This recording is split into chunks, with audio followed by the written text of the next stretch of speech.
देवियों और सज्जनों, ज्ञान संजीवनी परिवार में आप सभी का हार्दिक स्वागत है। मैं डॉक्टर मंजुश्री श्रीपाद नीमत। भारतीय सनातन ग्रंथ में हम सुन रहे हैं गरुड़ पुराण का 9वां अध्याय। आठवें अध्याय में हमने सुना था आतुर कालिक अर्थात मरण कालिक दान एवं मरण काल में भगवत नाम स्मरण का महात्म्य। 9वां अध्याय। गरुड़ उवाच कथितं भवता सम्यक् दानमातुर कालिकं म्रियमाणस्य यत्कृत्यं तदिदानीं वद प्रभो। गरुड़ जी बोले, हे प्रभो, अपने आतुर कालिक दान के संदर्भ में भली भांति कहा। अब म्रियमाण अर्थात मरणासन्न व्यक्ति के लिए जो कुछ करना चाहिए उसे बताइए। श्री भगवान जी ने कहा, हे तार्क्ष, जिस विधान से मनुष्य मरने पर सद्गति प्राप्त करते हैं, शरीर त्याग करने की उस विधि को मैं कहता हूँ, सुनो। कर्म के संबंध से जब प्राणी अपना शरीर छोड़ने लगता है तो उस समय तुलसी के समीप गोबर से एक मंडल की रचना करनी चाहिए। वहाँ उस मंडल के ऊपर तिल बिखेर कर कुशों को बिछाए। तदनंतर उनके ऊपर श्वेत वस्त्र के आसन पर शालग्राम शिला को स्थापित करें। जहाँ पाप, दोष और भय को हरण करने वाली शालग्राम शिला विद्यमान है, उसके सन्निधान में मरने से प्राणी की मुक्ति सुनिश्चित है। जहाँ जगत के ताप का हरण करने वाली तुलसी वृक्ष की छाया है, वहाँ मरने से सदैव मुक्ति ही प्राप्त होती है, जो मुक्ति दान आदि कर्मों से दुर्लभ है। जिसके घर में तुलसी वृक्ष के लिए स्थान बना हुआ है, वह घर तीर्थ स्वरूप ही है। वहाँ यम के दूत प्रवेश नहीं करते। तुलसी की मंजरी से युक्त होकर जो प्राणी अपने प्राणों का परित्याग करता है, वह सैकड़ों पापों से युक्त हो तो भी यमराज उसे देख नहीं सकते। तुलसी के दल को मुख में रखकर तिल और कुश के आसन पर मरने वाला व्यक्ति पुत्रहीन हो तो भी निस्संदेह विष्णुपुर को जाता है। तीनों प्रकार काले, सफेद और भूरे के तिल, कुश और तुलसी, ये सब म्रियमाण प्राणी को दुर्गति से बचा लेते हैं। अतः तीनों प्रकार काले, सफेद और भूरे के तिल, कुश और तुलसी, ये सब म्रियमाण प्राणी को दुर्गति से बचा लेते हैं। यतः मेरे पसीने से तिल पैदा हुए हैं, अतः वे पवित्र है। असुर, दानव और दैत्य तिल को देखकर भाग जाते हैं। हे तार्क्ष, मेरे रोम से पैदा हुए दर्भ अर्थात कुश मेरी विभूति है, इसलिए उनके स्पर्श से ही मनुष्य को स्वर्ग की प्राप्ति होती है। कुश के मूल में ब्रह्मा, कुश के मध्य में जनार्दन और कुश के अग्रभाग में शंकर, इस प्रकार तीनों देवता कुश में स्थित रहते हैं। इसलिए कृष, अग्नि, मंत्र, तुलसी, ब्राह्मण और गौ ये बार बार उपयोग किए जाने पर भी निर्माल्य नहीं होते। पिंड दान में उपयोग किए गए दर्भ अर्थात कुश, प्रेत के निमित्त भोजन करने वाले ब्राह्मण, नीच के मुख से उच्चारित मंत्र, नीच संबंधी गौ और तुलसी तथा चिता की आग, ये सब निर्माल्य अर्थात अपवित्र होते हैं, अतएव अग्राह्य होते हैं। गोबर से लिपी हुई और कुश बिछाकर संस्कार की हुई पृथ्वी पर आतुर मरणासन्न व्यक्ति को स्थापित करना चाहिए। अंतरिक्ष का परिहार करना चाहिए अर्थात चौकी आदि पर नहीं रखना चाहिए। ब्रह्मा, विष्णु, रुद्र तथा अन्य सभी देवता और हुताशन अर्थात अग्नि, ये सभी मंडल पर विराजमान रहते हैं, इसलिए मंडल की रचना करनी चाहिए। जो भूमि लेप रहित होती है अर्थात मल मूत्र आदि से रहित होती है, वह सर्वत्र पवित्र होती है। किंतु जो भूमि भाग कभी लिपा जा चुका है या मल मूत्र आदि से दूषित है, वहाँ पुनः लिपने पर उसकी शुद्धि हो जाती है।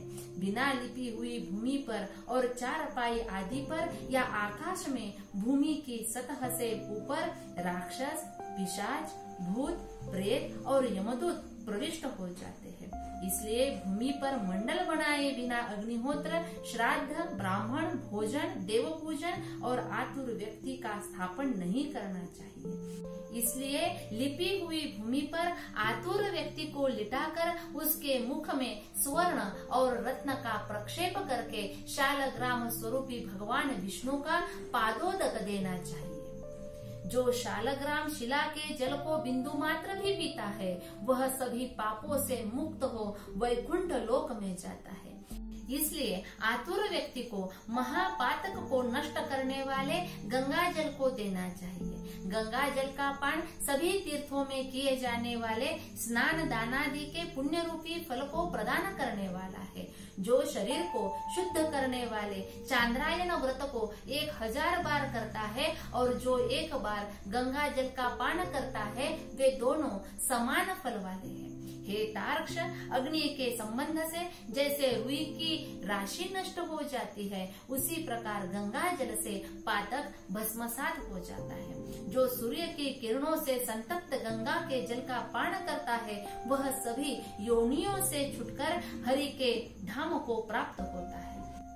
अन्य नदियां मनुष्यों को जलावगाहन अर्थात स्नान करने पर पवित्र करती है, किंतु गंगा जी तो दर्शन, स्पर्श, पान अथवा गंगा इस नाम का कीर्तन करने मात्र से सैकड़ों हजारों पुण्य रहित पुरुषों को भी पवित्र कर देती है। इसलिए संसार से पार लगा देने वाले गंगा जल को पीना चाहिए। जो व्यक्ति प्राणों के कंठगत होने पर गंगा गंगा ऐसे कहता है वह विष्णु लोक को प्राप्त होता है और पुनः भूलोक में जन्म नहीं लेता। प्राणोत्क्रमण प्राणों के निकलने के समय जो पुरुष श्रद्धा युक्त होकर मन से गंगा का चिंतन करता है वह भी परम गति को प्राप्त होता है। अतः गंगा का ध्यान, गंगा को नमन, गंगा का संस्मरण करना चाहिए और गंगा जल का पान करना चाहिए। इसके बाद मोक्ष प्रदान करने वाली श्रीमद् भागवत की कथा को जितना संभव हो उतना श्रवण करना चाहिए। जो व्यक्ति अंत समय में श्रीमद् भागवत के एक श्लोक, आधे श्लोक अथवा एक पाद का भी पाठ करता है वह ब्रह्मलोक को प्राप्त होकर पुनः संसार में कभी नहीं आता। ब्राह्मण, क्षत्रिय और वैश्य को मरण काल में वेद और उपनिषदों का पाठ तथा शिव और विष्णु की स्तुति से मुक्ति प्राप्त होती है। हे खग, प्राण त्याग के समय मनुष्य को अनशन व्रत अर्थात जल और अन्न का त्याग करना चाहिए और यदि वह विरक्त द्विजन्मा हो तो उसे आतुर संन्यास लेना चाहिए। प्राणों के कंठ में आने पर जो प्राणी मैंने संन्यास ले लिया है ऐसा कहता है वह मरने पर विष्णु लोक को प्राप्त होता है, पुनः पृथ्वी पर उसका जन्म नहीं होता। इस प्रकार हे खग, जिस धार्मिक पुरुष के आतुर कालिक पूर्वोक्त कार्य संपादित किए जाते हैं उसके प्राण ऊपर के छिद्रों से सुख पूर्वक निकलते हैं। मुख, दोनों नेत्र, दोनों नासिकारंध्र तथा दोनों कान ये 7 द्वार है। इनमें से किसी द्वार से सुकृति अर्थात पुण्यात्मा के प्राण निकलते हैं और योगियों के प्राण तालुरंध्र से निकलते हैं। अपान से मिले हुए प्राण जब पृथक हो जाते हैं तब प्राणवायु सूक्ष्म होकर शरीर से निकलता है। प्राणवायु रूपी ईश्वर के निकल जाने पर काल से आहत शरीर निराधार वृक्ष की भांति गिर पड़ता है। प्राण से मुक्त होने वाले बाद शरीर तुरंत चेष्टा शून्य, घृणित, दुर्गंध युक्त, अस्पृश्य और सभी के लिए निंदित हो जाता है। इस शरीर की कीड़ा, विष्ठा तथा भस्म रूप ये 3 अवस्थाएं होती हैं। इसमें कीड़े पड़ते हैं, यह विष्ठा के समान दुर्गंध युक्त हो जाता है अथवा अंततः चिता में भस्म हो जाता है। इसलिए क्षण मात्र में नष्ट हो जाने वाले इस देह के लिए मनुष्यों के द्वारा गर्व क्यों किया जाए। पंचभूतों से निर्मित इस शरीर का पृथ्वी तत्व पृथ्वी में लीन हो जाता है, जल तत्व जल में, तेज तत्व तेज में और वायु तत्व वायु में लीन हो जाता है। इसी प्रकार आकाश तत्व भी आकाश में लीन हो जाता है। सभी प्राणियों के देह में स्थित रहने वाला सर्वव्यापी विश्व स्वरूप नित्य मुक्त और जगत साक्षी आत्मा अजर अमर है। सभी इंद्रियों से युक्त और शब्द आदि विषयों से युक्त मृत व्यक्ति के देह से निकला जीव कर्म कोश से समन्वित तथा काम और राग आदि के सहित पुण्य की वासना से युक्त होकर अपने कर्मों के द्वारा निर्मित नवीन शरीर में उस प्रकार प्रवेश करता है जैसे घर के जल आ जाने पर गृहस्थ दूसरे नवीन घर में प्रवेश करता है। तब किंकिनी जाल की मालाओं से युक्त विमान लेकर सुंदर चामरों से सुशोभित देवदूत आते हैं। धर्म के तत्वों को जानने वाले बुद्धिमान धार्मिक जनों के प्रिय वे देवदूत कृतकृत्य इस जीव को विमान से स्वर्ग ले जाते हैं।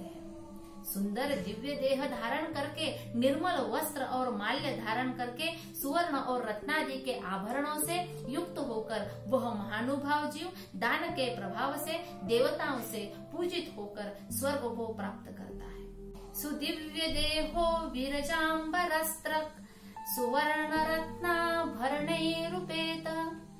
दान प्रभावात् समहानुभाव प्राप्नोति नाकम् सुरपूज्यमानः। इस प्रकार गरुड़ पुराण के अंतर्गत सारोद्धार में म्रियमाण कृत्य निरूपण नामक 9वां अध्याय पूरा हुआ।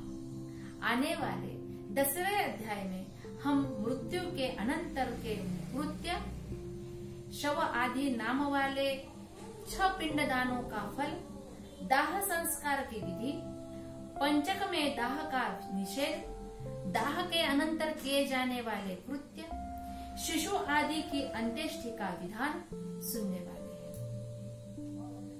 ओम पूर्णमदः पूर्णमिदं पूर्णात् पूर्णमुदच्यते पूर्णस्य पूर्णमादाय पूर्णमेवावशिष्यते।